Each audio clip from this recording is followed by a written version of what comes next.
বাচ্চা কাঁদছে আর আপনি সঙ্গে সঙ্গে তার হাতে মোবাইলটা ধরিয়ে দিচ্ছেন। তাহলে শুনুন, মোবাইল ফোনে আসক্ত বাচ্চাদের কি কি সমস্যা হয়। কথা বলা দেরি হয়, কারণ তারা মানুষের সঙ্গে কথা কম বলে মোবাইল ফোন নিয়ে ব্যস্ত থাকে। মোবাইল না পেলে চিৎকার, রাগ, জেদ এগুলো বাড়তে থাকে।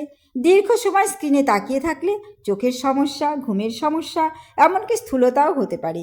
খেলা, বন্ধু, পরিবার সব কিছু থেকে দূরে গিয়ে বাচ্চা একা একা থাকতে শুরু করে। মোবাইলের অতিরিক্ত স্ক্রিন তাদের চিন্তা করার ক্ষমতা, কল্পনা শক্তি সব কমিয়ে দেয়। সবচেয়ে বড় বিপদ কি জানেন?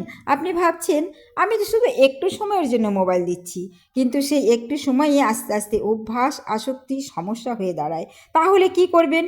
বাচ্চার সাথে সময় কাটান, গল্প বলুন, খেলুন, বাইরে নিয়ে যান, কারণ বাচ্চার সবচেয়ে বড় এন্টারটেনমেন্ট আপনি নিজেই। যদি আপনি একজন সচেতন অভিভাবক হন, এক্ষুনি ভিডিওটি শেয়ার করুন এবং পেজটি সাবস্ক্রাইব করে সঙ্গে থাকুন।